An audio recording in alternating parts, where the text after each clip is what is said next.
Bonjour à tous. L'Union européenne est en train de travailler à un renversement de régime, de gouvernement au cœur du continent européen. On a la méthode, les financements, les informations, la personne choisie pour remplacer le gouvernant problématique pour l'Union européenne, pour Ursula von der Leyen. Et il s'agit de la Hongrie, de Viktor Orban. Et ça ne tombe pas par hasard. Souvenez-vous, nous avions fait une vidéo le 20 juillet expliquant que pour la première fois, dans une interview, le Premier ministre hongrois a annoncé que son pays allait sortir possiblement de l'Union européenne. Il n'avait jamais été aussi clair. Là, ils veulent faire un coup d'État, renverser le gouvernement, à un moment où on sait qu'ils peuvent le faire, puisque vient de sortir un rapport américain officiel qui montre que tout ce qu'avait dit l'Union européenne sur l'ingérence russe en Roumanie était faux et mensonger. C'est très important. Les informations que je vous donne là, elles ne seront pas aux 20h en France. Elles ne seront pas sur les chaînes d'infos continues, évidemment. Mais elles sont très importantes pour ouvrir les yeux des Français sur la réalité de l'horreur de l'Union européenne et la nécessité pour rétablir nos droits d'en sortir et de la détruire. C'est le sens du Frexit, évidemment, qui nous libérera, nous brisera nos chaînes et en même temps détruira définitivement l'Union européenne, cet instrument de malheur. Il n'y a pas d'autre solution, et là, il est en train de se rendre compte. On ne peut pas la réformer de l'intérieur, ou résister, ou désobéir. Non, c'est un monstre totalitaire, c'est une dictature démasquée, là, l'Union européenne, qui avance, qui écrase, qui ment, qui manipule, qui transforme, qui déforme. Il faut en sortir et la détruire, et se libérer. C'est le sens du combat des patriotes. De survivre à une intensification des combats, alors que ces combats qui durent depuis 22 mois, il y a eu plus de 120 000 bombardements sur la bande de Gaza. La réalité, c'est qu'il n'y a pas eu 60 000 morts. Il y en a probablement près de 120 000. La moitié sont sous les décombres. Donc, qu'est-ce que veut faire Netanyahou de plus vis-à-vis de la population gazaoui? C'est inimaginable. Le Hamas n'existe quasiment plus. Par contre, il avait promis qu'il sortirait les otages vivants, et on voit bien que la seule fois où Israël a obtenu la libération d'otages, c'était en échange d'un cessez-le-feu. Donc, de toute façon, le Hamas n'est plus une menace, ni Gaza, pour Israël. Sérieusement, c'est pas le Hamas, dans l'état dans lequel il est aujourd'hui, qui va menacer de destruction l'état d'Israël. Par contre, Netanyahou menace l'avenir d'Israël, parce que ce à quoi on assiste aujourd'hui relève clairement du crime de génocide. Ces bombardements totalement indiscriminés et disproportionnés vis-à-vis de la population civile, auxquels il faut cumuler maintenant un phénomène de famine. On sait que des centaines de milliers de gens sont malnutris aujourd'hui sur la bande de Gaza, une famine qui est organisée par le gouvernement Netanyahou, puisque c'est eux qui empêchent l'aide humanitaire de rentrer à un flux suffisant. Vous savez, un chiffre assez anecdotique. J'ai demandé combien il y avait de hauts fonctionnaires dans ce pays qui coûtaient plus cher que les parlementaires, mieux rémunérés, c'est-à-dire en échelle lettres. Réponse édifiante, 70 000. 70 000. Que dans l'État, que dans l'appareil d'État, pas des collectivités locales. Je ne sais pas s'il faut doubler l'addition, mais en tout cas, sans doute pas, mais en tout cas, c'est déjà énorme. J'ai eu la curiosité de savoir combien il y en avait avant la décentralisation. 25 000. C'est-à-dire que dans le même temps où l'État se séparait de compétences, en réalité, il a triplé le nombre de ces très hauts fonctionnaires extrêmement bien payés. On parle de gens qui coûtent en moyenne 150 000 euros par an, rien qu'en rémunération en charge, je ne parle pas de leurs besoins de fonctionnement. Il y a 4 ans, le député Olivier Morlex alertait sur Marianne TV. Selon lui, le nombre de hauts fonctionnaires avait littéralement triplé en France, conséquence directe de la décentralisation, un système devenu tentaculaire, opaque, protégé par une caste hors sol où l'administration commande sans jamais rendre de compte. Il dénonçait une dérive grave, la République capturée par une élite fonctionnalisée, grassement payée, mais invisible du grand public. Il y a quelques jours, ce même Olivier Morlex a été retrouvé décédé, comme toujours, dans le silence, mais ces mots résonnent plus que jamais aujourd'hui. Parce qu'au même moment, le gouvernement envisage de supprimer 2 jours fériés pour économiser 3,5 milliards. Et pourtant, rien que pour payer les hauts fonctionnaires d'État, hors hôpitaux, hors mairies, hors écoles, on débourse chaque année plus de 4 milliards d'euros net. Avec les primes, les cotisations, les avantages et j'en passe. On dépasse les 5,5 milliards d'euros, 51 400 hauts fonctionnaires de catégorie A+, à plus de 6 600 € net par mois en moyenne. Certains, comme les préfets ou les grands administrateurs, dépassent même les 150 000 € par an. Et pendant ce temps-là, on vient gratter 2 jours de repos aux salariés pour combler un soi-disant trou. Alors non, le problème ce ne sont pas nos congés. Le vrai problème, le vrai scandale, c'est cette aristocratie républicaine bien installée, protégée, intouchable, souvent nommée par piston ou par réseau. Ceux qui dirigent sans jamais se soumettre au verdict du peuple, ceux qu'on n'entend jamais mais qui tirent les ficelles. Olivier Morlex avait osé les nommer. Aujourd'hui, il n'est plus, mais nous, on est encore là pour dire ce qu'il a vu. Si vous voulez que l'Argentine se soit ruinée comme ça, mais on peut faire la même remarque que la France, si vous voulez. Quand la gauche est arrivée au pouvoir, la France avait, je crois, le 2e niveau de vie du monde, et en l'espace de 50 ans de politique imbécile, de monsieur Attali et co, eh ben, on est en train de passer en dessous du Portugal. C'est bien. Faut le faire quand même.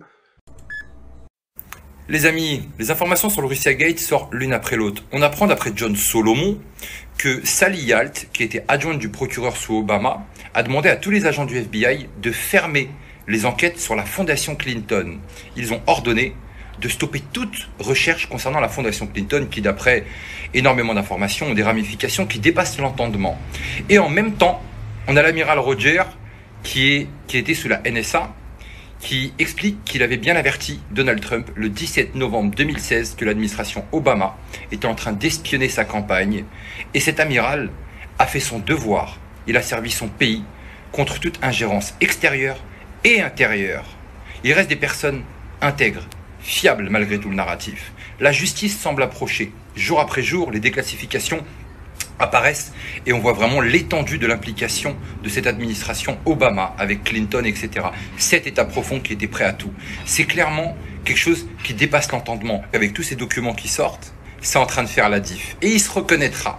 Mais surtout, n'oubliez pas les amis, le meilleur est à venir et on n'est clairement pas au bout de nos surprises. Monsieur Roman, savez-vous que nous envoyons 40 millions de dollars par semaine aux talibans? Oui, monsieur. Pouvez-vous citer d'autres exemples d'aide étrangère ayant bénéficié à des organisations terroristes? Nous avons aidé Al-Shabaab en Somalie. Il y a eu des cas concernant le réseau Hamzeh au Soudan, le Hamas, le Djihad islamique, le Hezbollah, Kataïba, ainsi que Hayat Tahrir al-Sham en Syrie. Des dizaines d'organisations terroristes ont reçu une aide indirecte par le biais de l'aide étrangère américaine. Les Lyonnais, je tenais à vous féliciter, vous, et encore plus particulièrement votre maire. Votre espace fraîcheur Place Bellecour est vraiment une pure merveille technologique qui réduit considérablement la chaleur. Et d'ailleurs, ça se voit tout de suite puisque vous l'avez totalement adopté. Au moment où je suis passé, il n'y avait pas une, mais bien 2 personnes assises dans cet espace. Et j'imagine que j'ai dû passer sur un mauvais timing, mais qu'en temps normal, il doit y avoir encore plus de monde. Et d'ailleurs, ça se voit bien puisque l'ancien espace fraîcheur, autrement appelé Arbre, a été totalement délaissé par vous les Lyonnais. Il y reste à peine une 20aine de personnes, alors que je le rappelle, sous les draps rouges, vous étiez au nombre de 2. D'ailleurs, on voit tout de suite quand on y prend la température au sol, sous les arbres on y retrouve une chaleur extrême de 29 degrés Celsius, alors que sous le nouvel espace fraîcheur, la température au sol est seulement de, attention, roulement de tambour, 49 degrés Celsius. Et encore, là j'ai pris sur une bande au sol se trouvant au soleil. Si on prend une bande d'ombre, la chaleur descend à seulement 44 degrés Celsius. Franchement, c'est exceptionnel et tout ce résultat pour un tout petit investissement de seulement 1,6 million d'euros. Non, franchement, monsieur Grégory Doucet, autant vous n'êtes pas toujours au top sur les problèmes de circulation et les problèmes d'insécurité en ville, mais il faut aussi savoir le dire quand c'est bien, et là franchement, rien à dire, bravo. Mauvaise nouvelle pour tous les Français. Une nouvelle taxe vient d'être votée, et elle va toucher directement votre porte-monnaie. Désormais, chaque retrait d'argent liquide effectué au distributeur sera taxé à hauteur de 4%. Autrement dit, si tu retires 50 €, tu ne récupéreras que 48 € en main. Et peu importe ta banque, ton âge ou ton statut. Cette taxe s'applique à tout le monde.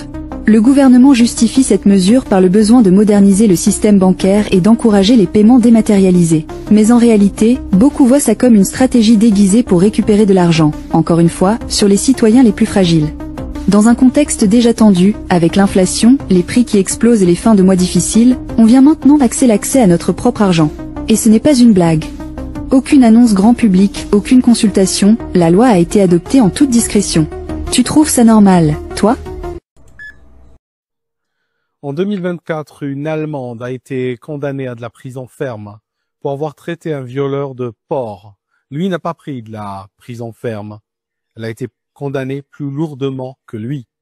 Le tribunal s'est même inquiété de l'hostilité grandissante du public envers les accusés. On a dans de nombreux pays européens des squatteurs qui viennent juste casser un domicile, l'occupent illégalement, et puis il est à eux de plein droit. Il faut des années pour les chasser. J'ai un ami qui a dû payer des squatteurs 5 000 € pour qu'ils partent. Et il n'a pas le droit de les chasser. Il n'a pas le droit de les embêter. Et il a l'obligation de continuer à payer l'eau et l'électricité. Payer leur consommation, sinon il est soumis à l'amende. Autre chose. Dans de plus en plus de pays européens, on peut rentrer dans un magasin, prendre ce qui nous plaît, partir, ne pas passer à la caisse, ne pas payer. On n'est pas poursuivi. Aux États-Unis, de plus en plus de petits magasins ferment, n'arrivent plus à travailler parce que des gens arrivent, prennent, partent. Pourquoi on est en train de faire ça? Eh bien, on est en train de casser tous les fondamentaux de la civilisation. On est en train de transformer les Occidentaux en bêtes, en bestiaux. On veut les faire vivre dans un contexte de jungle. J'ai presque envie de dire on veut les animaliser, mais c'est pas le mot, parce que les animaux ont quand même un code avec lequel ils fonctionnent. On veut les ramener vers une situation où celui qui veut une femme, il n'a qu'à aller l'attaquer. Une maison te plaît, tu rentres, tu casses la porte, elle est à toi. T'es dans un magasin, tu veux un truc, tu le prends et tu pars. Il n'y a plus aucun respect d'aucune règle de civilisation. Tout ce qui fait que la société humaine est civilisée, on est en train de le casser. On deviendra des individus qui vivent à l'état féral. Tu vas attaquer quelqu'un pour lui prendre sa montre ou sa veste ou un morceau de pain. Tu vas l'assommer avec une grosse pierre. Tu prends l'objet qui t'intéresse. Tu joues ton impulsion. Hein. Tu ne t'arrêtes pas. Du moment que tu as une impulsion, n'est-ce pas, tu es pire qu'une bête. Du moment que tu as une impulsion, tu vas assouvir celle-ci et foncer, prendre ce que tu veux par la violence, et c'est à toi. Et après, pendant que tu cours, il y a quelqu'un d'autre qui t'attaque, il va te donner un coup de massue sur la tête, il va t'éclater le crâne et il va prendre ce que toi t'as volé 5 minutes avant. Voilà vers quelle direction nous sommes en train d'aller. La légalisation, la semi-légalisation du viol, du vol, du squat sont des techniques pour saborder les fondements de toute civilisation humaine. La raison invoquée est totalement ubuesque. Le Festival du film de Toronto retire de sa programmation un documentaire consacré au pogrom du 7 octobre pour des questions de droit d'auteur. Droit d'auteur pour qui? Eh bien, droit d'auteur pour le Hamas, figurez-vous. Toujours plus loin dans l'absurde et l'ignominie, on est avec Jérôme Blanchet-Gravel, qui est rédacteur en chef de Libre Média au Québec. Bonjour. Merci d'être en direct avec nous ce matin, monsieur Blanchet-Gravel. Le réalisateur Barry Avrich, d'abord, a-t-il réagi à cette décision du Festival du film de Toronto? Le réalisateur, oui, a réagi, je pense, sur les réseaux sociaux. Écoutez, c'est symptomatique de ce qu'on pourrait appeler l'islamisation de l'opinion au Canada. Vous savez, le Canada reçoit une immigration massive depuis des décennies et le poids de l'immigration musulmane commence à se faire ressentir dans les institutions, chez l'élite, dans l'establishment. On a également un nouveau premier ministre, Mark Carney, qui est très complaisant à l'égard de la mouvance islamiste. Donc, vous avez vu également que le Canada allait reconnaître l'État palestinien comme la France et le Royaume-Uni. Donc, on peut penser que graduellement, l'État canadien va se détacher progressivement de son soutien à Israël pour embrasser un peu plus la cause palestinienne. Donc, honnêtement, je vous dirais qu'on est dans quelque chose de symptomatique de l'islamisation de l'opinion au Canada. Alors, expliquez-nous quand même, qu'on puisse comprendre, hein, quel est ce film, comment est-ce qu'il a pu être retiré de la programmation d'un festival pour une raison aussi absurde? Ouais, la raison, c'est un prétexte. En fait, on dit que finalement, le Hamas possède des droits d'auteur que le réalisateur ne peut pas utiliser. Donc, c'est le prétexte de la légalité, le prétexte de la sécurité pour finalement se conformer, s'aligner sur le discours, en fait, la pensée islamiste. La censure islamiste s'impose au Canada. Récemment, vous savez, en juin, il y a eu une conférence à Montréal annulée de Madame Florence Bergeau-Blaclair, donc qui a été annulée pour des raisons de sécurité. Donc, il y a beaucoup de menaces qui sont faites à l'égard des gens qui osent critiquer l'islam, etc. Donc, évidemment, il faut remettre ça dans le contexte de l'affrontement entre le Hamas et Israël, mais on est devant un prétexte, c'est-à-dire le prétexte de la légalité, le prétexte de la sécurité pour éviter potentiellement des manifestations pro-palestiniennes qui effectivement se multiplient sur les campus, un peu partout dans l'espace public. C'est pour éviter des manifestations. Devant un prétexte. C'est pour éviter des manifestations, c'est ce qu'on comprend, ou peut-être même des appels au boycott de ce festival s'ils avaient diffusé ce film. Oui, on peut penser que c'est ça, mais encore une fois, on peut pas toujours plier, vous savez, donc de plus en plus sont invoqués justement des prétextes de ce genre, surtout la sécurité, pour justement faire taire des voix qui seraient plus critiques de la mouvance islamiste.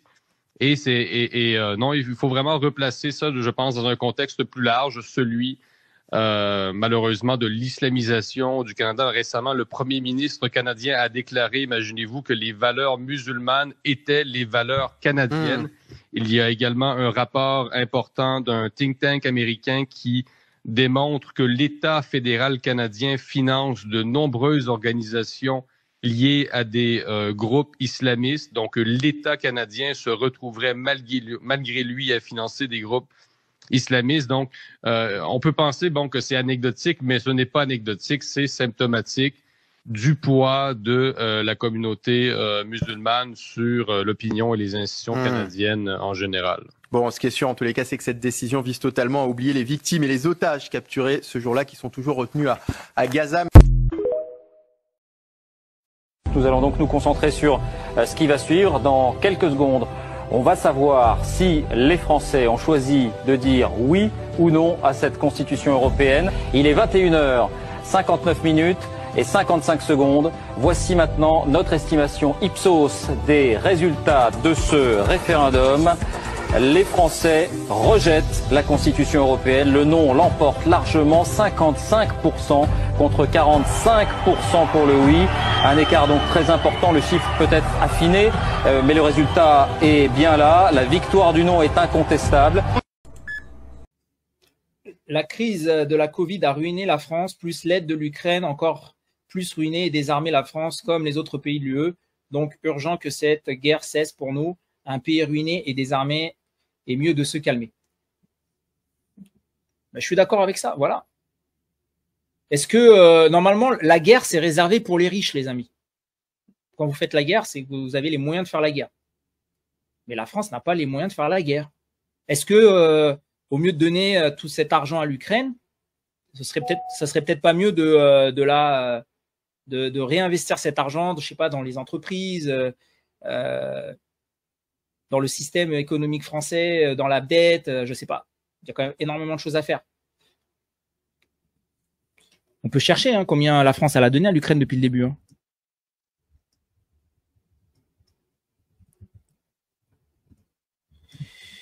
Selon vous, c'est quoi le chiffre?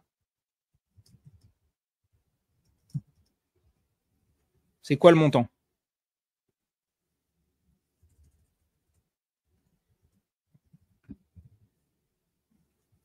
C'est quoi le montant? Montant de l'aide française à l'Ukraine depuis le début de la guerre, soit février 2022.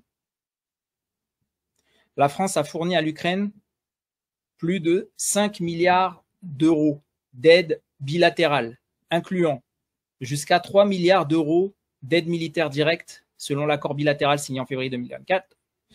Livraison de systèmes d'artillerie César, missiles anti-chars et anti-aériens, véhicules blindés, équipements de protection. Formation des soldats ukrainiens à l'utilisation à la maintenance du matériel. Aide financière et humanitaire. Soutien via le mécanisme européen, Banque européenne d'investissement, budget de l'UE. En comptant sa contribution indirecte via l'UE, la France a atteint 0,6 de son PIB en aide cumulée. Donc c'est quand même moins que l'Allemagne, qui elle a envoyé 17 milliards d'euros. mais plus que certains pays comme l'Espagne ou l'Italie, l'aide française reste significative mais modeste en proportion du PIB comparé aux pays baltes ou nordiques. Mais c'est quand même les pays baltes nordiques sont des pays qui sont directement impliqués géographiquement, donc c'est normal qu'ils donnent un peu plus d'argent. Plus tu te rapproches de l'Ukraine, et de la Russie, plus forcément tu as envie que l'Ukraine se défende bien. Si tu es en mode un peu j'ai peur de la Russie. Tu vois. Donc voilà, 0,6% de son PIB, 5 milliards d'euros. Je pense que voilà, c'est beaucoup trop. Voilà.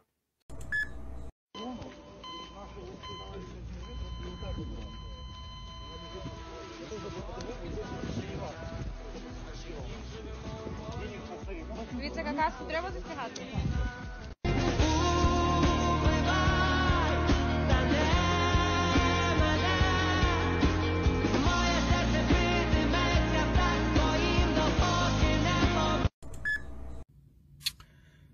Australie, un taux important de changement de sexe observé chez des oiseaux.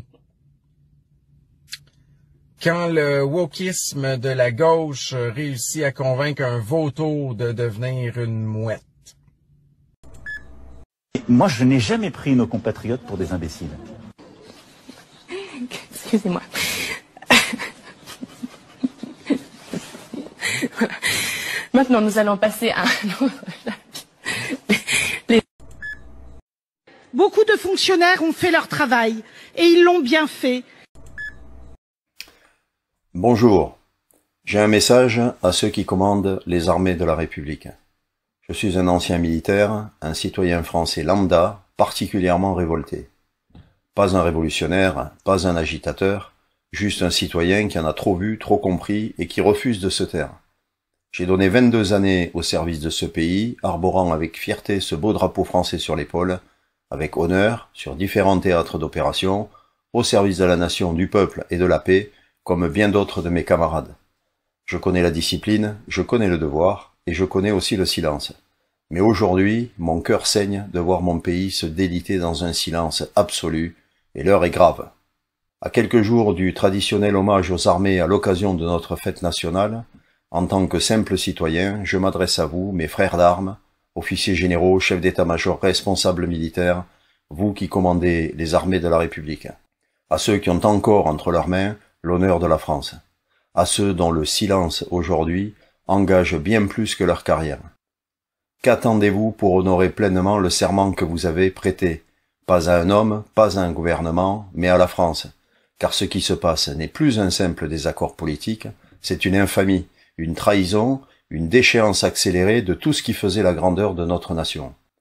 Une constitution foulée aux pieds, un pays vendu à la découpe, les fleurons industriels bradés, les terres agricoles rachetées à l'étranger, les brevets technologiques cédés à vil prix, la famille démembrée, les opposants muselés voire éliminés, notre souveraineté monétaire, énergétique, alimentaire et même militaire anéantie, une immigration invasive hors de contrôle, sans parler de l'insécurité grandissante, insupportable, qui oblige nos femmes et nos filles à vivre dans la peur de sortir. La liste est sans fin, et vous ne pouvez évidemment pas l'ignorer. Et pendant que les Français s'appauvrissent, une pseudo-élite indécente et médiocre s'enrichit sans limite qui nous fait honte en offrant un spectacle pitoyable au monde entier.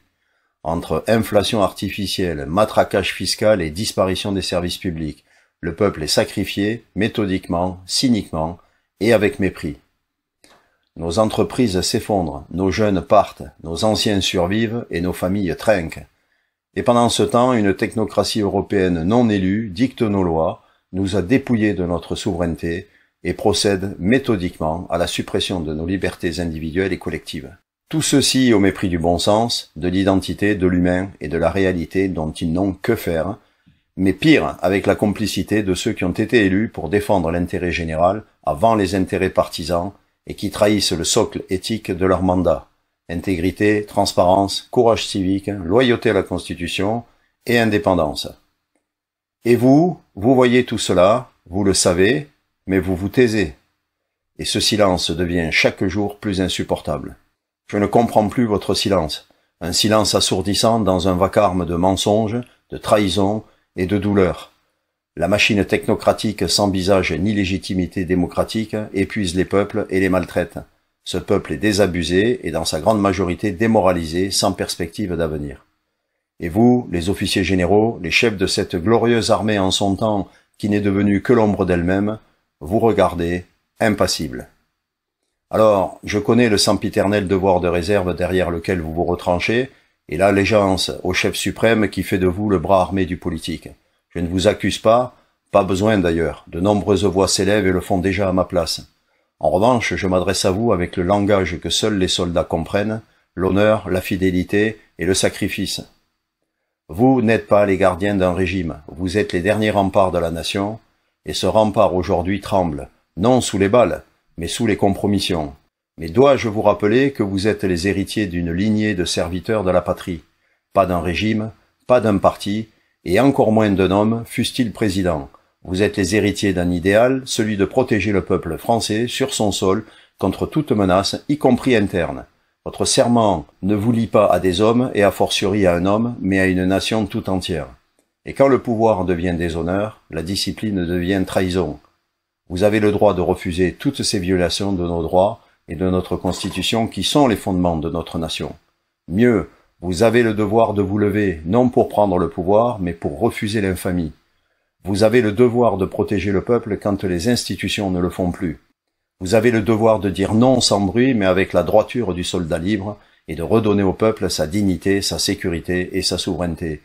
Je vous le dis, le pays n'attend qu'une chose, que des hommes debout rappellent ce qu'est la vraie grandeur. Et si vous le faites, je vous le garantis, vous ne marcherez pas seul.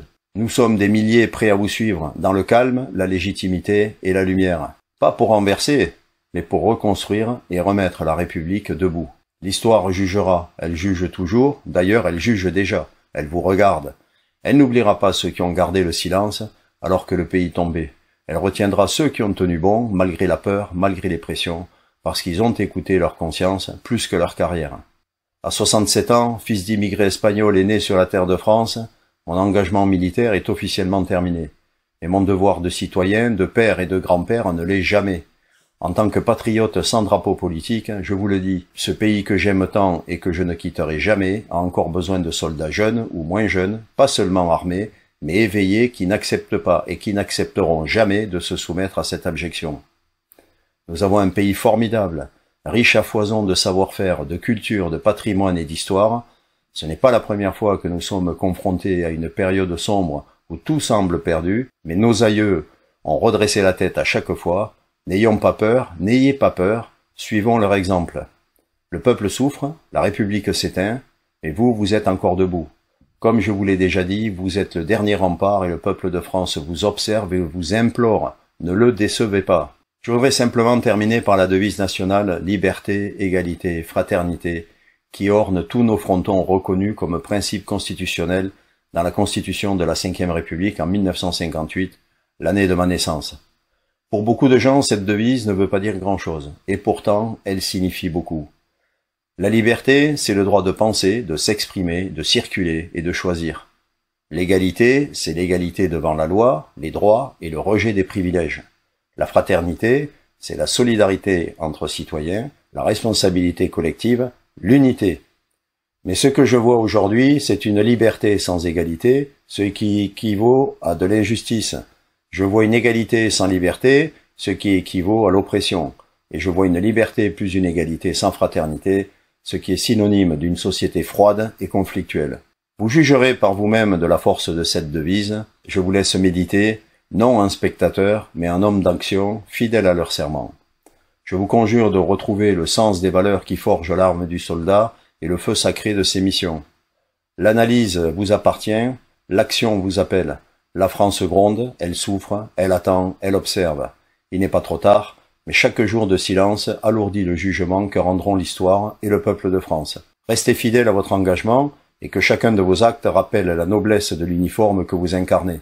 Dans quelques jours, quand vous passerez devant le pouvoir, demandez-vous si c'est bien la République que vous saluez. Je vous adresse tout mon respect, mais avec exigence, et en mémoire de ce que signifie servir.